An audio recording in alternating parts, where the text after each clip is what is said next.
नमस्कार। हम लोग दासबोध देख रहे हैं। आज दशक दूसरा और समास पांचवा पांचवा यानी रजोगुण है। ठीक है, आपको गीता का वो श्लोक पता होगा जो 14वें अध्याय में 18वां श्लोक जो है, ऊर्ध्वम गच्छन्ति सत्वस्था मध्ये तिष्ठन्ति राजसः जघन्य गुण वृत्तिस्था अधो गच्छन्ति तामसः। कि सत्वगुण है वो भगवान की तरफ लेके जाता है, हमारी ज़िंदगी अच्छी बनाता है। रजोगुण में हम लोग ना नीचे जाते हैं ना ऊपर रहते हैं, ऐसे समतोल चलते रहते हैं। और तमोगुण में निश्चित हम लोग नाश की तरफ जाते हैं, हमारा जीवन व्यर्थ करते हैं। इसी श्लोक के ऊपर आधारित सत्व, रज और तमोगुण समर्थ रामदास हमें बता रहे हैं। तो समास पाचवा रजोगुण श्रीराम मुळी देह त्रिगुणाचा, सत्वरजतमाचा, यामध्ये सत्वाचा उत्तम गुण। मूलतः हमारा जो देह है वो त्रिगुणा में आता है, सत्व, रज और तम। इसमें सत्वगुण सबसे उत्तम गुण है। ठीक है, मराठी, हिंदी, संस्कृत, बहुत सारे गुजराती, बहुत सारे बंगाली, ये सारे शब्द प्रायः एक ही अर्थ में आते हैं। देखिए, उत्तम गुण। ठीक है, सत्वगुण है भगवत भक्ति। ठीक है, सत्वगुण में भगवत भक्ति आती है। रजोगुण है पुनरावृत्ति, फिर से वो रिपीट होते रहता है, पुनरावृत्ति। तमोगुण है अधोगति पावती प्राणी। क्लियर, तमोगुण से अधोगति में चले जाते हैं प्राणी। त्यातही शुद्ध आणि सबळ, तेही बोली जे ती सकळ, शुद्धतेची जे निर्मळ सबळ बाधक जाणवे। इसमें भी शुद्ध और सबल ये दोन रहते हैं, दो रजोगुण। उसमें शुद्ध अच्छा रहता है और सबल जो रहता है हमें पकड़ के रखता है, जकड़ के रखता है। इस दो प्रकार के उसमें एक भेद है। उसमें शुद्ध सबळाचे लक्षण, सावध परिसा विचक्षण। शुद्ध तो परमार्थी जाण, सबल तो सांसारिक। शुद्ध हमें परमार्थ की तरफ लेके जाता है और रजोगुण जो सबल रहता है वो हमें संसार में जकड़ के रख के हमें अधोगुण में लेके जाता है। ठीक है, मैं नामस्मरण करूंगा, ऐसा करूंगा, वो शुद्ध रजोगुण है।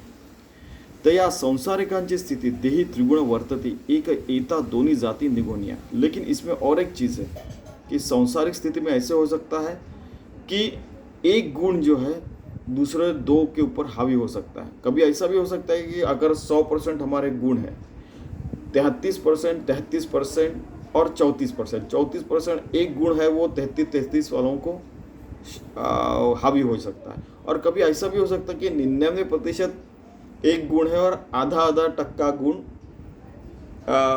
दो गुण है, ऐसा भी हो सकता है। ठीक है, रजतम आणि सत्व येण्याची चाले जीवित रजोगुणाचे कर्तृत्व दाखवू आता। सो त्रिगुण के कारण ये सारा जीवन चलते रहता है। ठीक है, बहुत सारी क्रियाएं ये रहती वो सत्व रज तम में आती है। रजोगुण येता शरीर वर्तुण कैसे करे, सावध होनी चतुरी परिसाय। रजोगुण आने के बाद हम लोग कैसा बर्ताव करते ये चतुरता से सुनिए। माझे घर माझा संसार, देव कैसा आणला थोर, ऐसा करी जो निर्धार तो रजोगुण। ये मेरा संसार है, ये मेरा घर है और ये मेरे कारण चल रहा है, इसको रजोगुण कहते हैं। माता पिता आणि कांता, पुत्र सुना आणि दुहिता, इतुकियांची वाह्य चिंता तो रजोगुण। माता पिता, पत्नी, पुत्र, आपके यानी बहुत सारे उनके पुत्र पौत्र जो है, इन लोगों की चिंता अगर आप कर रहे तो आप रजोगुण में हैं। बरे खावे, बरे जीवावे, बरे लावे, बरे नेसावे, दूसऱ्यांचे अभिलाषावे तो रजोगुण। अच्छा खाना, अच्छा पीना, सब कुछ अच्छा चाहिए। और कभी कभी ऐसा होता कि वो दूसरे का भी उठा के लेके जाना चाहिए। तो ये जो चौर्य वृत्ति आती है अच्छा देख के, वो भी रजोगुण में आता है। इसको हमने संभालना चाहिए। कैचा धर्म कैसे ध्यान, कैसा जप कैसे ध्यान, विचारे ना पाप पुण्य तो रजोगुण। कहाँ का धर्म है, कहाँ का दान है, जप और ध्यान क्या है, ये मानव ने निर्मित है। ये सारी बातें जो करता है वो पाप पुण्य वाली जो है वो रजोगुण में आता है। नेणे तीर्थ, नेणे व्रत, नेणे अतीत अभ्यागत, अनाचारी मनोगत तो रजोगुण। काहे के लिए तीर्थ क्षेत्र में जाने का, अरे सच पूछो तो तीर्थ क्षेत्र हमारा अपना देह मन में हम लोग परमात्मा से एक रूप हो जाना, तो वो ही एक तीर्थ है। लेकिन वो तो कर ही नहीं रहा है, और मंदिर में भी नहीं जा रहा, नामस्मरण भी नहीं कर रहा, कुछ भी नहीं कर रहा, और मनोवांछित अपना बर्ताव रख रहा है, उसको रजोगुण कहते हैं। धन धान्याचे संचित मन होय द्रव्यासक्त अत्यंत कृपण जीवित्व, तो रजोगुण देने के लिए हाथ खींच लेता है, ठीक है, लेकिन कोई दे रहा है तो आने दो आने दो, इसको रजोगुण कहते हैं। हमने और एक चीज़ देखी थी कि जब पैंडेमिक आया था, महामारी, उस समय बहुत सारे जो जिनके पास पैसा था उन्होंने बहुत सारे एक एक साल के लिए खरीद के रखा। अभी एक सोचिए कि अगर हम लोग धूप काल में प्याज खरीदते हैं तो 2 महीना अच्छा रहेगा, फिर से जून या जुलाई आएगा, बारिश आएंगे तो वो ख़राब हो जाएगा। ये भी समझना चाहिए, हर चीज़ का लिमिटेशन समझना चाहिए, मर्यादा समझनी चाहिए। ये सावध कर रहे हैं समर्थ रामदास। और मी तरुणा मी सुंदर मी बलाढ्य मी चतुर मी सकाळमध्ये थोर म्हणे रजोगुण, कि मेरे जैसा सुंदर कोई नहीं है, मेरे जैसा बलाढ्य कोई नहीं, मेरे जैसा चतुर कोई नहीं है, और सबसे ज़्यादा सबसे बढ़िया सबसे बड़ा तो मैं ही हूँ। इसके ऊपर एक हमारे स्वामी जी सदगुरु ने एक कहानी बताई थी। एक बार 2 दोस्त मिले थे, एक देश का था, एक दूसरे देश का था। तो अपने आके उसने एक बताया, आपको बताया पूरी दुनिया में मेरा देश सबसे श्रेष्ठ है। हाँ ठीक है ठीक है, वो भी कहता मेरा देश श्रेष्ठ है। वो कहता मेरा राज्य मेरा प्रोविंस सबसे श्रेष्ठ है। बोलता हाँ ठीक है। मेरा गांव सबसे श्रेष्ठ है। वो बोलता भी वही कहता है। उसमें मेरा घर हमारे घर वाले सबसे श्रेष्ठ है। और आखिरी में बोलता कि हमारे घर में सबसे श्रेष्ठ मैं हूँ। तो हम लोग इतने हंसे थे, जो बच्चे थे तो बहुत सारे, एक लड़का इतना हंसा था कि उसको ऐसे रोकना पड़ा कि नहीं, ये जो फीलिंग है वो रजोगुण है, इतना समझ लेने का। माझा देश माझा गाव माझा वाडा माझा ठाव ऐसे मनी धरी हाव, तो रजोगुण। ये मेरा देश है, मेरा गाव, मेरा घर है, मैं ये सब मेरा मेरा जो करता है वो रजोगुण है। दूसराचे सर्वच आहे, माझे बरेच आहे, ऐसे 8वें स्वभाव है तो रजोगुण, कि दूसरे का सब गए तो भी चलेगा लेकिन मेरा सब कुछ अच्छा होना चाहिए, रजोगुण। कपट आणि मत्सरो उठे देही तिरस्कार अथवा कामाचा विकार, तो रजोगुण। बहुत क्लियर है, कपट मत्सर, ठीक है, सब कुछ हिंदी में भी वही वर्ड्स है। बाळकावरी ममता प्रीतीने आवडे कांता, लोभ वाटे समजता, रजोगुण। वही मराठी हिंदी वही शब्द है। जीवलगांची खंती जिणे काय वाटे चित्ती, तेणे काय शीघ्रगति, रजोगुण। कि जीव लोगों के लिए खंते यानी कि दुख लगना और उसके बारे में चिंता करना, और फिर वो नहीं जल्दी से ऐसी उसके ऊपर कुछ तो भी करना और कुछ तो भी करना, ये रजोगुण में आता है। संसाराचे बहुत कष्ट कैसा होईल शेवट, मनास 8वें संकट, तो रजोगुण। कि आखिर हमारा क्या होगा यार, तो ये जो चिंता है वो रजोगुण में आती है। का मागे जे जे भोगिले ते मनी आठवले, दुःख अत्यंत वाटले, तो रजोगुण। ये ऐसा हुआ है कि एक आदमी बहुत अमीर हो गया, लेकिन जितना अमीर हो गया उतने सारे जो उसके जो रिश्तेदार थे वो दूर दूर जाने लगे, क्योंकि वो पैसों को ज़्यादा महत्व देने लगा। तो उसको लगता था कि पहले जब मैं सब लोगों के साथ रहता वही काल अच्छा था। तो जो पीछे में जो सुख के क्षण थे वो उसको बार बार याद आ रहे, वो रजोगुण है। वैभव देखोनी दृष्टि आवड़ी उपजली पोटी, आशा कोणी हिंपुटी करी, तो रजोगुण। कि कुछ दिखा तो मुझे चाहिए, इसकी अमीरता देखी यानी रिचनेस देखा तो उसको लगता कि वो अमीर लोगों के पास जो है मेरे को चाहिए, और नहीं मिला तो फिर उसको दुख होता है, तो वो रजोगुण है। जे जे दृष्टी पडेल ते मने मागेले लभ्य नसता, दुःख झाले, रजोगुण। ठीक है, जो मिला नहीं तो दुःख है। विनोदार्थी भरे मन शृंगारिक करी गायन, राग रंग तान मान, तो रजोगुण। जो बहुत विनोद करता है वो सारे सिनेमा में और नाटक में जो होता है, टवाई ढवाई निंदा सांगड़े घड़े विवादा हास्य विनोद करी सर, तो रजोगुण।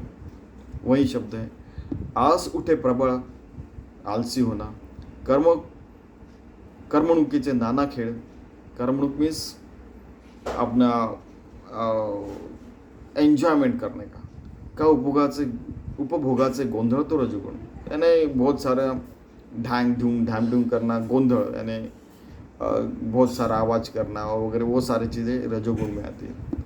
कळावंत बहुरूपी, नटा व लोकी साक्षपी, नाना खेळ दान अर्पितो रजोगुण, वही शब्द है। उन्मत्त द्रव्यावरी अति प्रीति, जो पैसा कमाए उसके ऊपर बहुत प्रीति है और उसके ऊपर ग्रामोज्य आठवे चित्ती, आवड़े नीचाची संगति, तो एक रजोगुण मीन्स उसके कारण कभी कभी वो नीच संगति में भी जाता है। ठीक है, हम बताने की जरूरत नहीं नीच संगति क्या होती है, वो रजोगुणी ही है। तस्कर विद्या जीवी उठे, परन्यून बोलावे वाटे, नित्य नेमास मन विटे, तो एक रजोगुण मीन्स तो रजोगुण कि नित्य नेम जो भगवान की पूजा करना, अर्चना करना, स्नान संध्या करना, कि मंदिर में जाना, एक लोटा जल जैसे शिव जी को अर्पण कर रहे, जाके हर रोज देवी के मंदिर में जाके उसकी पूजा कर रहे हैं, ये जो नित्य नेम है उसके लिए मन ऐसे नहीं कहता उसको, तो वो रजोगुण है। दूसरों का न्यून बोलना, किसी की गलतियां निकालना और वो बहुत अच्छा लगना, वो रजोगुण है। तस्कर विद्या जी उठे, जैसे अभी हमने देखा कि कुछ अच्छा लगा तो उठा लिया, यानी चोरी करना, तो वो एक रजोगुण है, वो हमने छोड़ना चाहिए सारी चीज़ें। देवकारणी लाजाळू, भगवान का नाम संकीर्तन करते समय उसको लज्जा लगती है। उदरा लागी कष्ट, लेकिन जब पेट के ऊपर आती है तो कुछ भी काम करने के लिए तैयार है। प्रपंची जो स्नेह है तो रजोगुण, और प्रपंच में बहुत अच्छा लगता है उसको, तो रजोगुण। यानी अच्छी चीज़ें अच्छी लगना ठीक है, लेकिन उसकी भी मर्यादा समझनी चाहिए, ऐसा समर्थ कह रहे हैं। गोडग्रासी, आळकेपण, अत्यादरे, पिंड पोषण, रजोगुणी उपोषण केले न वचे, कि उपवास करना अच्छा नहीं लगता, लेकिन हर रोज नई नई चीज़ें खाने का, ये रजोगुण है। शृंगारिकते आवडे, भक्ति वैराग नावडे, क्लियर है। कळा लाघवी पवाडे, तो रजोगुण, ठीक है। नयनोन या परमात्मा, सकळ पदार्थी प्रेमा, बळात्कारे घाली जन्म, तो रजोगुण, क्लियर। असो ऐसा रजोगुण, लोभे दावी जन्म मरण, प्रपंची तो सबळ जाण, दारुण दुःख भोगोय। जो रजोगुण है, लोभ के लिए वो के पीछे जाता है, वो सबल है, तो उससे हमने धीरे धीरे दूर जाना चाहिए और सत्वगुण के तरफ, अच्छे रजोगुण की तरफ हमने हमारा मार्ग क्रमण करना चाहिए। आता रजोगुणा सुटेना, संसार के टूटेना, प्रपंच गुंतली वासना, यास उपाय काय? अभी ये छूट नहीं रहा तो उसके ऊपर उपाय क्या है? उपाय एक भक्ति, भगवत भक्ति, ठीक है, नाम स्मरण करना, अर्चन करना, ये सारी चीज़ें भगवान के नवविधा भक्ति में से कुछ भी करने का। जरी ठाके ना विरक्ति तरी यथानुशक्ति भजन करें, अगर विरक्ति भी नहीं आ रही फिर भी हमारे प्रयास से जो भी हो सकता है वो करने का। काय वाचा आणि मने, पत्रे पुष्पे फळे जीवने, ईश्वरी अर्पुनिया मने सार्थक करावे। पत्रम पुष्पम फलम तो यो में भक्त्या प्रचलित, आपने तो सुना ही होगा वो। तो काया ने देह से, वाचा ने हमारे जीवा से जो भी बात कर रहे हैं, वो मन से पत्र पुष्प तो कुछ भी समर्पित करना और भगवान की भक्ति करना, और ये नित्य नियम से करने का। यथानुशक्ति दान पुण्य करना, यथानुशक्ति परि भगवंती अनन्य, सुख दुख के परि चिंतन देवाचीच करा। सुख दुख के समय भी भगवान का ही चिंतन करना चाहिए, नहीं तो सुख के समय बहुत आनंद और दुख के समय बहुत दुखी, ऐसा नहीं। थोड़ा सा ये ठीक है कि जहाँ पे हम लोग नॉर्मल फिर से हो सके। बहुत ज़्यादा दुख और बहुत ज़्यादा सुख ऐसा नहीं, थोड़ा सा ठीक है, जैसे नमक डालते सब्जी में, बस उतना आवश्यक है, उतना ही रजोगुण आवश्यक है, ऐसा इनका कहना है। आद्यंती एक देव, मध्यची लावली माव, म्हणून या पूर्ण भाव भगवंती असा। पीछे में भगवंत था, यानी हमारे देह के पहले, और आगे देह के बाद भी देव रहने वाला है, तो अभी भी देव है ऐसे समझना चाहिए, ठीक है। सारे संत एक ही बात कहते हैं, और इसलिए पूरा भाव हमारा भगवंत के तरफ ही रहना चाहिए। ऐसा सबल रजोगुण संक्षेप केला कथन, आता शुद्ध तो जान पारमार्थिक। ऐसा सबल रजोगुण है जिसके कारण हमारा नुकसान हो सकता है, हमने आपको बताया। अभी शुद्ध जो सत्वगुण है जिसके कारण सत्वगुण हमारे पास आ सकता है, शुद्ध रजोगुण, तो जिसके कारण हम पारमार्थिक हो सके, मुक्ति मिल सके, कैवल्य प्राप्ति हो सके, ब्रह्म ज्ञान हो सके, आत्म प्राप्ति हो सके, उसकी सारी चीज़ें बाद में समर्थ रामदास कहने वाले हैं. त्याचे ओळखी चिन्ह सत्वगुणी असे जाण तो रजोगुण परिपूर्ण भजन मूळ. कि जो सत्वगुण है वो भगवान के तरफ लेके जा सकता है, भगवान से एक रूप बना कर सकता है. ऐसा रजोगुण बोलला श्रुति मने अनुमानीला आता पुढे परिसीला पाहिजे तमोगुण. अभी रजोगुण तो बताया और श्रोते लोग जो है उन्होंने बुरी चीज़ें डालनी चाहिए, अच्छी चीज़ें लेनी चाहिए. अभी रजोगुण से हमने बहुत सारी बुरी चीज़ें बताई है, उससे भी बुरी चीज़ें जो है मैं अभी बताने वाला हूँ, ऐसे समर्थ रामदास कह रहे तमोगुण के सॉरी माध्यम से, जिसके कारण हमारा निश्चित ही नुकसान होने वाला है. ठीक है, हमें सत्वगुण के तरफ जाना है तो रजोगुण और तमोगुण सुन लीजिए, बाद में मैं सत्वगुण बताने वाला हूँ. ठीक है, तो जैसे कहते हैं ना कि बुरी न्यूज़ पहले सुन लेते हैं, बाद में अच्छी देखेंगे, ऐसा समर्थ रामदास कह रहे हैं. ठीक है, इति श्री दासबोधे गुरुशिष्य संवाद रजोगुण लक्षण नाम समास 5वां. तो ये गुरु और शिष्य का संवाद है जो कि कौन से भी काल में हम लोग देखते हैं तो ये सारे गुण रजोगुण में आते हैं, हमने देखे हैं. ठीक है, रजोगुण सात्विक रहा तो ठीक रहे, रजोगुण तमोगुण की तरफ लेके जा रहा है तो वो बुरा है. पर हमें परमार्थ प्राप्ति करने हैं, परमार्थ मार्ग पे रहने का, योगी भक्ति योग करना है, भक्ति करना है. युज युंजती योगाने भगवान से एक रूप होना, विभक्त नसाए तरीच भक्त मनावे, भगवान से एक रूप रहता है उसी को भक्त कहते हैं. ऐसे इस मार्ग पे आना है तो हमें ये सारी चीज़ें जानना बहुत आवश्यक है, ऐसे समर्थ रामदास कह रहे हैं. धन्यवाद.